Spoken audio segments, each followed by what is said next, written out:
उधर जयपुर सचिवालय में प्री बजट बैठक का आयोजन हुआ। मुख्यमंत्री अशोक गहलोत की अध्यक्षता में यह बैठक हुई। मंत्री लालचंद कटारिया, मंत्री महेश जोशी, मंत्री महेंद्रजीत सिंह मालवीय इसमें मौजूद रहे। किसानों, पशुपालकों, डेयरी संघ के प्रतिनिधियों और जनजाति क्षेत्र के साथ इस बैठक में मुख्यमंत्री ने चर्चा की है। तो सचिवालय में प्री बजट बैठक का यह आयोजन किया गया। मुख्यमंत्री गहलोत ने इसकी अध्यक्षता की और लालचंद कटारिया, महेश जोशी, महेंद्रजीत सिंह मालवीय इसमें मौजूद रहे।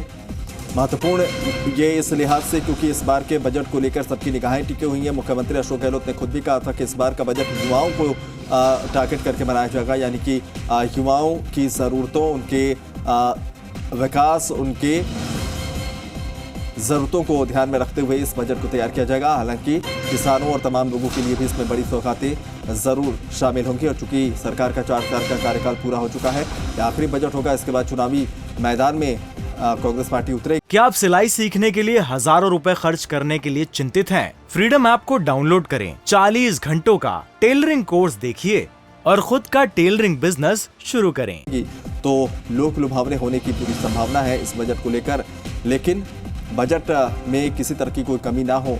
प्री बजट बैठक में इसको लेकर मंथन किया गया। मुख्यमंत्री अशोक गहलोत की अध्यक्षता में ये बैठक हुई और बेहतर बजट किस तरीके से तैयार किया जाए जिससे तमाम जो वर्ग हैं उन्हें इसमें समाहित किया जाए, इसको लेकर मंथन किया गया। लालचंद कटारिया, महेश जोशी, महेंद्रजीत सिंह मालवीय इस बैठक में मौजूद थे। सचिवालय में इस बैठक का आयोजन किया गया था। तो किसान, पशुपालक, डेयरी संघ के प्रतिनिधि और जनजाति क्षेत्र के साथ भी इस बैठक में चर्चा हुई है। तो आप समझ सकते हैं कि प्री बजट में अगर इन तमाम चीज़ों को शामिल किया जा रहा है, इस पर मंथन अभी से जारी है, तो इसका मतलब ज़रूर है कि उनकी जो ज़रूरतें हैं, उनकी जो मांगें हैं, उनके विकास की जो रूपरेखा है वो इस बजट के जरिए ज़रूर तय होगी। शशि मोहन हमारे सहयोगी ज़्यादा जानकारी के साथ जुड़ रहे हैं। शशि मोहन, बेहद महत्वपूर्ण इस बार का बजट क्योंकि उसके बाद चुनाव मैदान में भी उतरना है और पहले से कहा भी है मुख्यमंत्री ने कि युवाओं को टारगेट करके बनाया जाएगा और ऐसे में किसान, पशुपालक, डेयरी संघ सब लोग इसमें हैं। ये बजट बेहद खास हो रहा है। प्री बजट में जो बातचीत हुई है, जो मंथन हुआ है, उसमें क्या जानकारी सामने आई है, किस तरीके का बजट होगा और इस बैठक में क्या मंथन हुआ?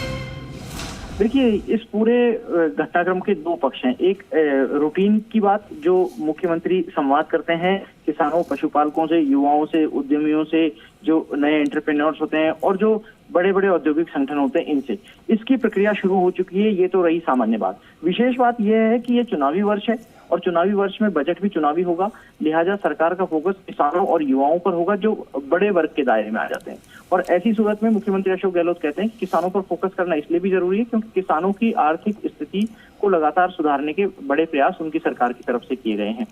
उन्होंने इस बैठक के बाद में केंद्र सरकार पर निशाना साधा। उन्होंने कहा कि केंद्र सरकार किसानों की आय की दोगुनी करने की बात तो करती है, लेकिन उनके कदम वास्तविकता में इस दिशा में उठते हुए दिखाई नहीं देते हैं।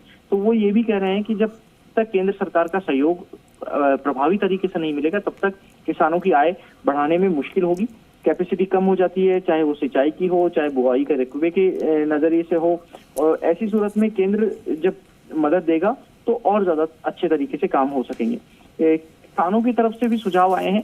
दरअसल खाद के उपयोग को लेकर की बात आई कि कई बार खाद का अत्यधिक उपयोग किया जाता है जिससे शरीर को भी नुकसान होता है और फसल को भी नुकसान होता है और कानून व्यवस्था इसलिए बिगड़ जाती है क्योंकि किसान अतिरिक्त खाद लेने की लालसा में लगे रहते हैं। तो खाद को लेकर के किसानों ने खुद ने कहा कि ऑर्गेनिक खेती को बढ़ावा दिया जाना चाहिए, जिससे कि खाद की कम जरूरत पड़े।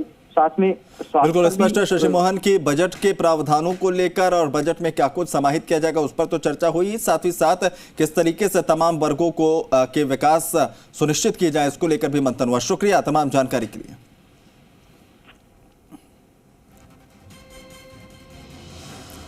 उधर भरतपुर में एसीबी की टीम ने क्या आप सिलाई सीखने के लिए हजारों रुपए खर्च करने के लिए चिंतित हैं? फ्रीडम ऐप को डाउनलोड करें, 40 घंटों का टेलरिंग कोर्स देखिए और खुद का टेलरिंग बिजनेस शुरू करें।